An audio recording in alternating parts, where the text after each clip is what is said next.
para todos os públicos.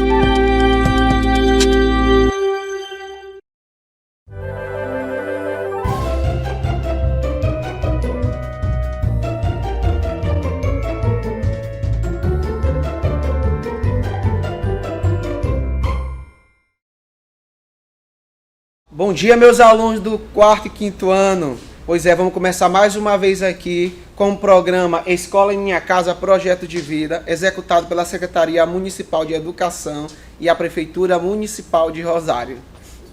Pois é, gente, hoje nós vamos começar a falar ainda, iniciando com a unidade 2, com a natureza do Brasil, e vamos falar um pouco hoje sobre hidrografia, né? Vamos entrar um pouco, falar sobre os rios, sobre toda aquela situação, quando as partes dos rios eles se dividem.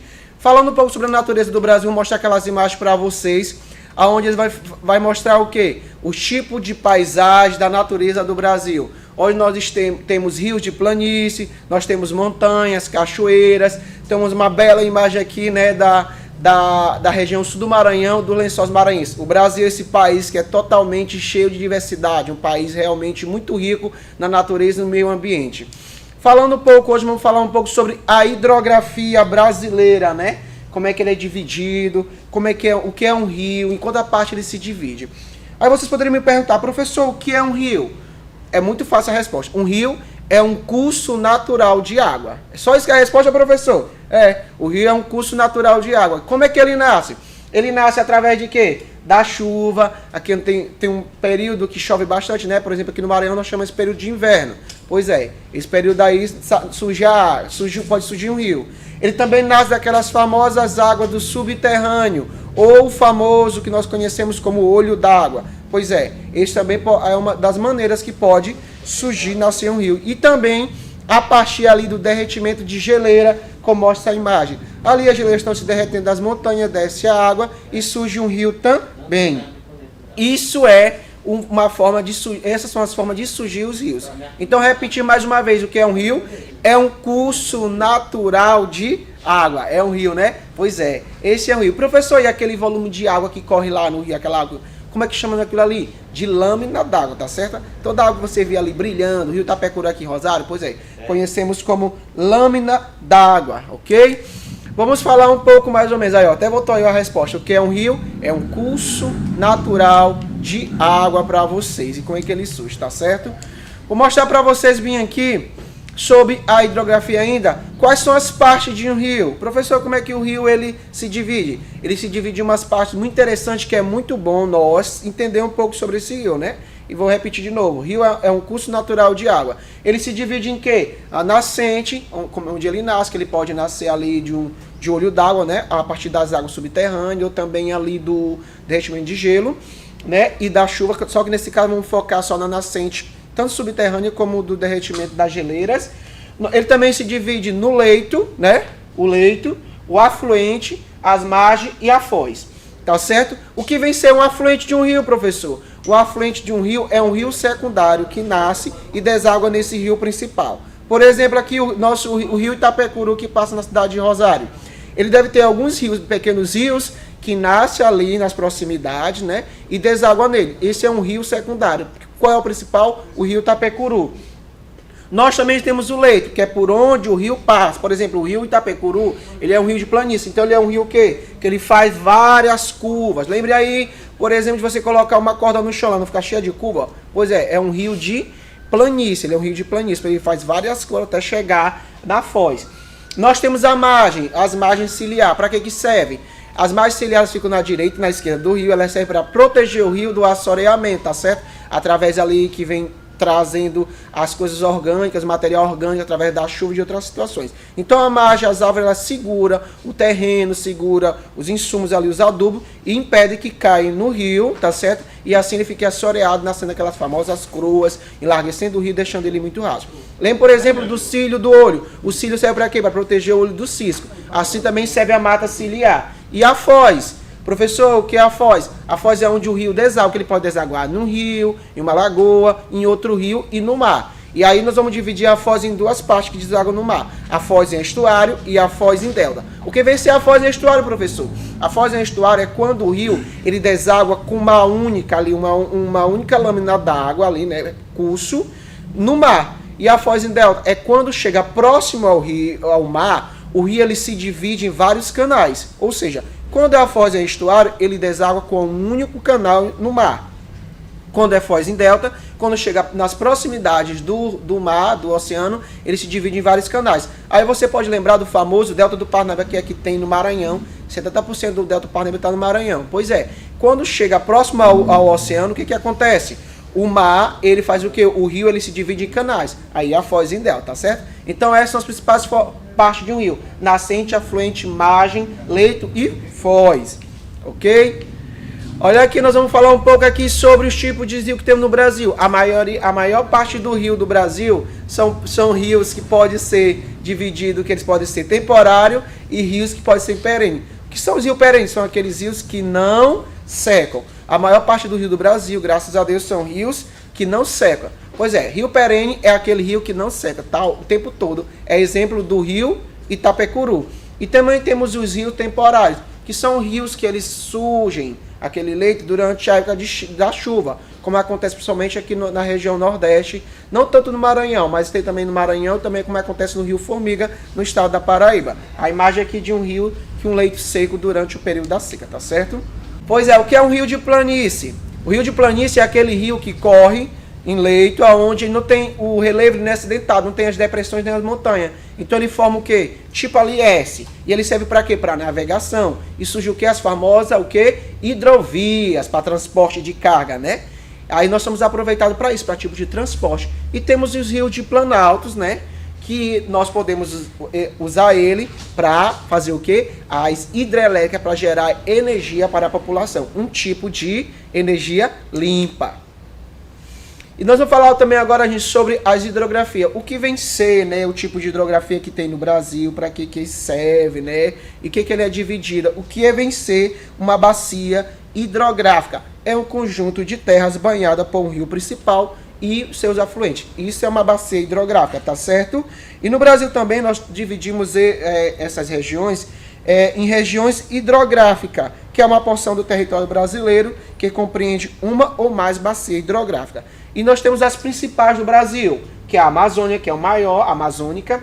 Temos o Tocantins-Araguaia, no Maranhão temos o Atlântico Nordeste Ocidental, o Parnaíba, o Atlântico Nordeste Oriental, temos a região do São Francisco, do Atlântico Leste, do Atlântico Sudeste, temos também do Atlântico Sul, do Uruguai, o do Paraná e o do Paraguai, tá certo? Essas são nossas principais regiões hidrográficas do Brasil. O Brasil esse que é muito rico, um país que detém aí seus 20% da água doce toda do mundo, certo? Pois é, gente, essa foi nossa aula do 4º ano. Agora nós vamos trabalhar 5º ano com a disciplina de geografia. Tá bom? Vamos continuar ainda sobre a urbanização brasileira, onde vou mostrar para vocês as imagens de uma grande cidade, São Paulo, uma média cidade, Imperatriz, né, que tem mais de 250 mil habitantes, e Rosário, que é uma cidade pequena que nós estamos falando desde sempre, né, sobre isso, das grandes, médias e pequenas cidades. Vamos falar um pouco para vocês sobre a urbanização brasileira e mostrar e falar sobre o que vem ser uma cidade. Nós falamos que é o quê? Uma aglomeração humana localizada numa área geográfica, que está ali, tem casas próximas umas das outras, certo? E que serve para quê? Que são destinadas às moradias, são destinadas para moradias, para comércio e outras atividades, tá bom? Falar um pouco sobre a urbanização brasileira, que vai ser nosso principal assunto hoje, né? O Brasil, gente, ele era um país rural até 1950, até com a chegada da nossa industrialização. Professor, o que tem a ver industrialização com urbanização? Nós vamos estudar um pouco para frente isso rapidinho, tá certo? E vocês vão entender um pouco sobre isso. O Brasil antes era um país aonde era dedicada a exportação do Brasil, a economia era voltada para o meio agrário, tá certo? Então, café, cultivo de açúcar, nós trabalhamos isso em história, né? Ali, minerais, como a região do Ouro, em Minas Gerais. Então, o Brasil era um país realmente das pessoas viverem no campo, no meio rural. Até 1940, por exemplo, o Brasil tinha apenas 31% da população morando na cidade e 69% no campo, na zona rural. Ou seja, de cada 100 habitantes, apenas 31 moravam na cidade. E essa situação foi mudando com o passar do tempo, foi crescendo o número da zona urbana. Em 1950 chegou a 36, e assim o Brasil foi crescendo, que até em 1970 a população urbana passou à população rural. Mas por quê, professor? Devido à industrialização brasileira. Mas como é assim? Com a industrialização surgiu o quê? Novos empregos. E as pessoas ali queriam buscar o quê? Uma nova condição de vida, uma expectativa de vida melhor, né? Aí nós vamos lembrar um pouco sobre a dinâmica da população brasileira na unidade 1, que é o que em movimento. As pessoas saíram da sua cidade para outro local em busca de melhores condições para trabalhar e dar o melhor para a sua família. Pois é, essa situação da industrialização fez com que as pessoas saíssem da sua cidade, do seu estado, para ir para as regiões industriais do Brasil. E isso ocorreu principalmente ali nos anos 50, 60 e 70, com a famosa ali o projeto do presidente Juscelino Kubitschek, que ele queria realmente fazer em 50 anos, em 5 anos no Brasil, tá certo? E professor, e como é que surgiu essa industrialização? Como é que foi, como surgiu? Surgiu por onde a industrialização brasileira? Pois é, a industrialização brasileira surgiu principalmente ali na região sudeste, que foi a região onde teve mais incentivo do governo federal. Por isso que até hoje é a região mais rica, né? A região que detém maior número de emprego, a mais populosa. Com essa situação, deu o quê? O inchaço populacional na zona urbana e surgiu as grandes cidades. Para vocês terem uma ideia, em 1950, o Rio de Janeiro era muito mais populoso que São Paulo, em mais de 1 milhão de habitantes. E aí São Paulo, com a industrialização, foi crescendo. O que aconteceu? O grande número de nordestinos foram para São Paulo, para o Rio de Janeiro, para Minas Gerais. Com isso, a capital paulista começou a crescer e cresceu de maneira exagerada. Então, em pouco tempo, São Paulo saiu de 2 milhões para uma cidade hoje que tem mais de 22 milhões de habitantes. E aí, no Sudeste, nós temos as maiores cidades do Brasil, que é São Paulo, com mais de 22 milhões de habitantes, Rio de Janeiro, com seus quase 15 milhões, e Belo Horizonte, com seus mais de 6 milhões de habitantes. Ou seja, tudo isso devido à industrialização, que surge emprego e as pessoas saem da sua cidade, do seu estado, abandonam suas moradias para ir para outro lugar em busca de melhores condições de vida. Mas, professor, o que aconteceu? Só a industrialização causou esse inchaço populacional na zona urbana? Não, mas ela é uma das causas principais, tá certo?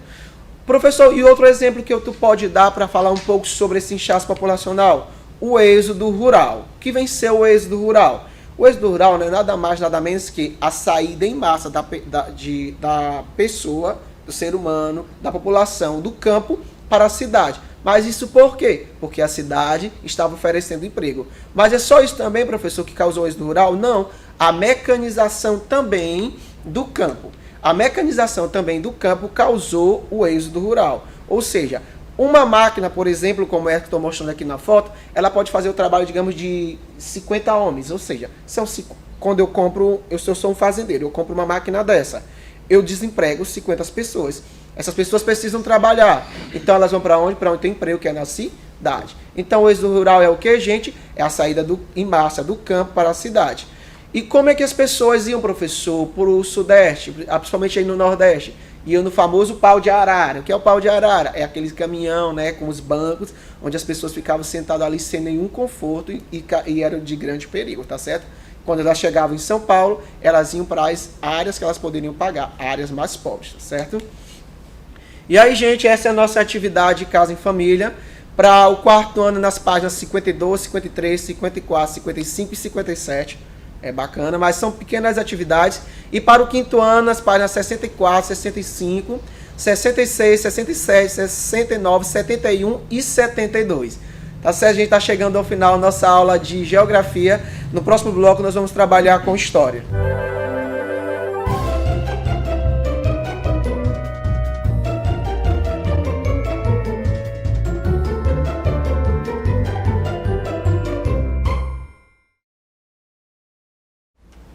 Olá, meus alunos do 4º e 5º ano. No bloco passado nós trabalhamos com Geografia, né? Falamos um pouco sobre a urbanização, falamos um pouco sobre hidrografia. Agora vamos trabalhar com a disciplina de História. Hoje vamos falar sobre o comércio e ocupação do espaço aqui nessa situação de história que nós estamos trabalhando na unidade 2, né? Sobre o surgimento do comércio, né? Qual a importância do comércio para a humanidade? é de grande importância, porque ele começou a movimentar, e nós lembramos de geografia, a dinâmica, né? Teve a dinâmica das cidades, a troca de produto entre as cidades, até vem surgir, né, a escrita e a moeda, né? Então isso, o comércio fez o quê? Fez o dinamismo mundial, e dessa forma começou a surgir, onde não tinha vila, as pessoas ficavam ali paradas para se abastecer, para tomar água, para descansar, e dali começaram a trocar mercadoria, e dali começou a surgir uma vila, de repente uma cidade, tá certo? Vamos continuar aqui com a nossa disciplina de história sobre o início do comércio, né? Vamos falar aquelas duas imagens hoje, que nós sempre mostramos aqui nessa unidade. Hoje comprar é muito fácil, basta pegar um smartphone aqui como esse, aqui, entrar ali no site de qualquer loja e comprar, né? Pois é, só que antigamente não era assim, nem sempre foi tão fácil dessa forma. Pois é, sobre o início do comércio, o comércio e a ocupação do espaço. Não tem como falar um pouco sobre o comércio e não falar sobre a importância do povo fenício que viveu ali, onde hoje ali é a região do Oriente Médio. Só que os povos fenícios, eles eram uma região onde eles não poderiam praticar muita agricultura, que é uma região árida, um pouco árida. Então eles fizeram o que? Desenvolver o que? Aqueles barcos, aqueles famosos barcos que a gente falou ali, né? Em duas aulas passadas mais ou menos, onde eles faziam barcos grandes, ali daquelas madeiras de lei, né, como o cedro, por exemplo. Então, a partir dali, os povos fenícios eles começaram a fazer trocas comerciais ali na região do mar Mediterrâneo. E com essa situação, ele começou o que? Levar cultura, né, um pouco da linguagem dele, que eles também são espertos. Faziam o comércio, mas também eles iam ali influenciando, né? E dessa forma, eles fizeram o quê? Tipo uma colonização, foi a colonização fenícia na região ali do Mediterrâneo, que envolve a Europa e o norte da África. Os povos fenícios, além dessa situação de dominar ali o comércio através do comércio marítimo, eles fizeram um tipo de exportação, né, da linguagem dele e da cultura deles. Certo? Olha aqui uma imagem dos povos, né, dos povos onde eles faziam troca de comércio na região da Europa e na região ali do norte da África, certo? Nesse tempo, né, gente, a sociedade começou a se desenvolver, mas ali na região do mar Mediterrâneo, que é um mar de rota muito importante para a época e também até para hoje também, certo? Ou seja, com o tempo ali começaram a surgir esses povos e essas cidades. Também surgiram, além dos fenícios, outros povos também, como os povos romanos, os árabes e os italianos. Com essa situação começou a surgir o quê? As disputas comerciais. Essas disputas também comerciais que davam ali nas principais cidades, em portos, surgiu muitas vezes em algumas guerras, certo? Além do comércio antigo também, que eram feitos ali na região do norte da África, ali na região pelos fenícios, o comércio também foi feito também tanto com as pessoas da África e da Europa, também existiu também o comércio com os índios. Como era esse tipo de comércio com os índios, professor? Era as trocas, o famoso escambo que nós já falamos. Lembrando que é escambo? Escambo é troca. O escambo é o quê? Troca. Pois é, eles levavam um espelho em troca de um dia ou uma semana de trabalho dos índios, né? Eles tinham um tipo de comércio dos índios também. Por exemplo, no Brasil, eles vieram para o Brasil e levaram o pau-brasil, né? Acabaram com a nossa Mata Atlântica, né? Praticamente. E além também do ouro, o famoso ouro. Mas isso é uma história mais para frente, que vamos trabalhar depois. Com os índios, eles usaram o trabalho braçal dos índios, né? Através do escambo, com trocas, coisas supérfluas, né? Através do trabalho braçal, escravo realmente dos índios. Além dos índios também, nesse tempo também existiu o comércio antigo, por exemplo, o comércio da seda ali na Índia. Temos a famosa Rota da Seda, né? Que fala ali que sempre as pessoas vinham da Europa e até as Índias em busca dessa seda, né? Que era pano muito fino, que era um material fino e muito caro e que era de grande valor para os países da época, tá certo?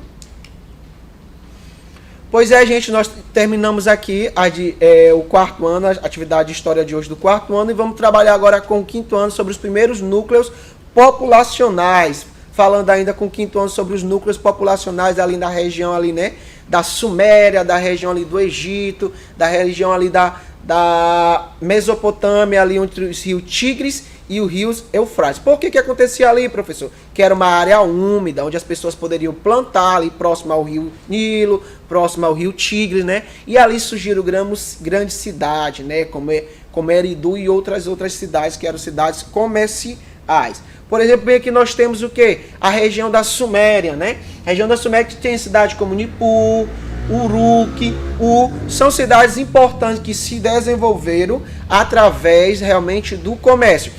Como elas eram importantes, elas tinham o quê, gente? Elas tinham alguém que governava, que exercia o poder político e o poder religioso. E quem que exercia esse tipo de poder? Era a maior parte da população que vivia? Não. Era uma pessoa do alto escalão, né? Como infelizmente acontece até hoje, no mundo e no Brasil principalmente.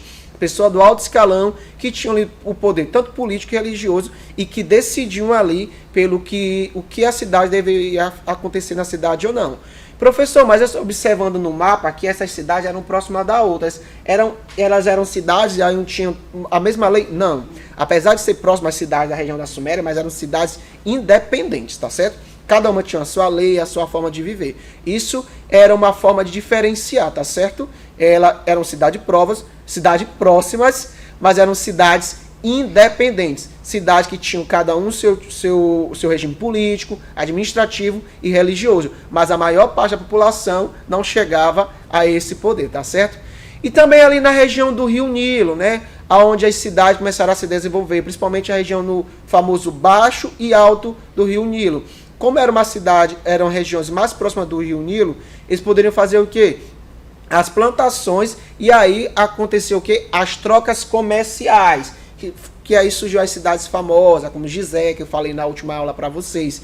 E dessa forma começou a crescer o número de vilas e cidades na região do Nilo. A partir daí também começou a surgir o quê? As escritas.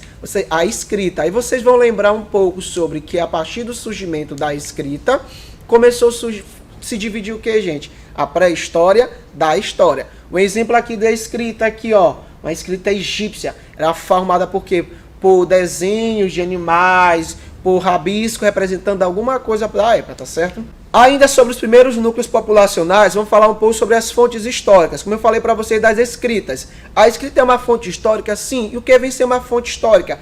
É um objeto, é algo que conta sobre o passado, a história. Por exemplo, pode ser um retrato, uma foto, né? Um retrato, como diziam os antigos. Pode ser uma moeda também. A escrita é uma fonte histórica porque a partir da invenção da escrita é que nós dividimos o quê? A pré-história da história, tá certo? E mais uma vez a imagem aqui de uma escrita egípcia. Ela é um exemplo de fonte histórica também para nós, certo? A escrita do Antigo Egito, como é que ela se dava? A escrita dos egípcios, professor? Pois é, elas eram feitas através dos desenhos, como foi falado, e ali quem que tinha acesso a esse tipo de escrita, professor, nessas cidades egípcias? Quem que tinha acesso?